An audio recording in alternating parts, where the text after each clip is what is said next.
Assalamualaikum warahmatullahi wabarakatuh. Ini adalah rekaman pertama terkait dengan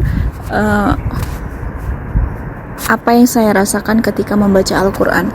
Saya sebagai seorang sarjana di bidang ini, Al-Quran dan tafsir, namun saya merasa belum bisa mengatakan bahwa ini adalah tafsir, karena tafsir memerlukan alat-alat akademik, alat-alat keilmuan yang mumpuni, dan saya saat ini belum secara sempurna memiliki kapasitas di alat tersebut. Namun saya hanya bisa mengatakan inilah yang saya rasakan dari apa yang saya baca. Yang pertama adalah surah Al-Fatihah. Di rekaman ini kita fokus kepada satu surah ini karena dia surahnya pendek. Jadi kita mulai dengan Bismillahirrahmanirrahim, dengan menyebut nama Allah yang Maha Pengasih lagi Maha Penyayang. Ketika saya membaca ini, saya merasakan bahwasanya ini adalah seperti sebuah sumpah kepada sesuatu yang sangat agung, bahwasanya saya berkata, saya berbuat, saya merasakan saat ini itu bersandar kepada nama-namanya, yaitu namanya Allah. Ini menunjukkan bahwasanya Allah adalah nama utamanya, Allah Subhanahu wa Ta'ala, yang dimana menyangkut hakikat utamanya.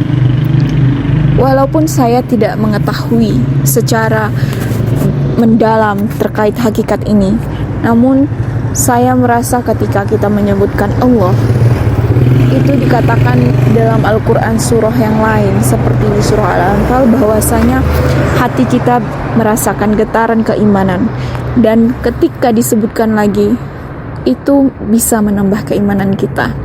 Jadi menyebut nama Allah Subhanahu wa Ta'ala yang bisa menggetarkan hati orang-orang beriman itu bisa dirasakan oleh setiap orang yang beriman.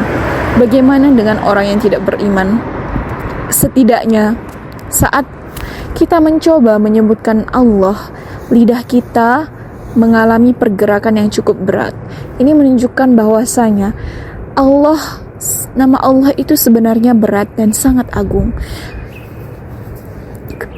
Berat untuk kita sebutkan karena keagungannya.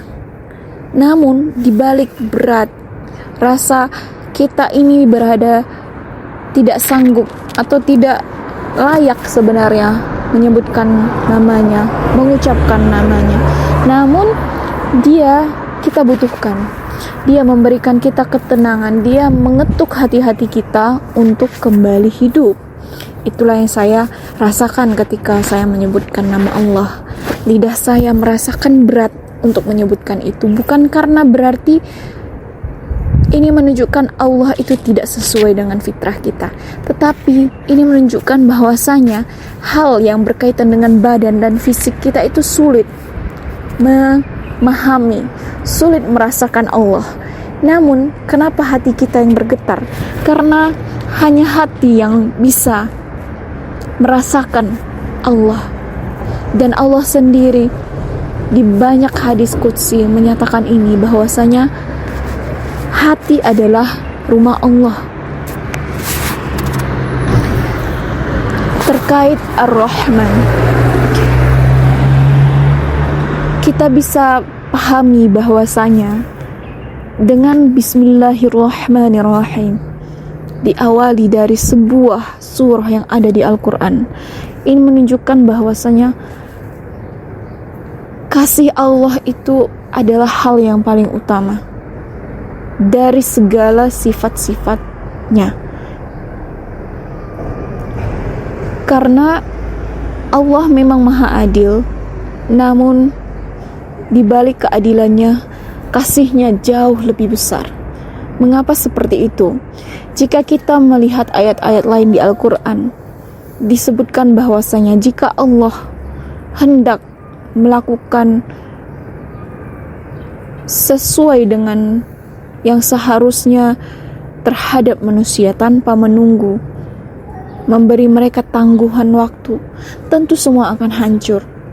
Namun Allah dengan kasih-Nya memberikan manusia kesempatan, memberikan mereka banyak waktu untuk kembali bertanya kepada diri sendiri, untuk kembali bertaubat dan kembali kepadanya. Allah Ar-Rahman yang Maha Pengasih, dan saya bisa merasakan sendiri bagaimana rasa kasih itu Allah berikan kepada diri saya. Sebagai salah satu makhluknya yang ada di muka bumi ini, saya bisa merasakan ketika saya melihat orang-orang lemah, binatang yang lemah, dan makhluk hidup lain yang lemah, saya merasa kasihan. Kasihan di sini bukan kasihan berarti kita ingin membuat orang yang dikasihani merasa terhina. Ini sangat berbeda. Rasa kasih yang berasal dari Allah ini menimbulkan keinginan untuk melindungi mereka, untuk membantu mereka memperjuangkan hak-hak mereka yang mungkin sebenarnya mereka inginkan lakukan, tapi mereka tidak memiliki fasilitas untuk melakukan itu, tidak memiliki kesempatan. Namun kita yang saat ini diberikan Allah kemampuan dan kekuatan untuk bisa membantu mereka, tentu rasa kasih yang dititipkan Allah ke dalam hati kita seharusnya kita sadari dan kita gunakan untuk membantu mereka. Selanjutnya adalah Ar-Rahim yang Maha Penyayang. Kita ketahui bahwasanya tadi rasa kasih timbul karena merupakan bentuk dari keinginan untuk memberikan rasa adil, memberikan rasa aman. Namun rasa sayang tidak hanya sebatas itu. Rasa sayang, keinginan untuk saling, dalam artian hubungan sayang itu terjalin ketika kedua pihak saling menyadari ini ada hubungan.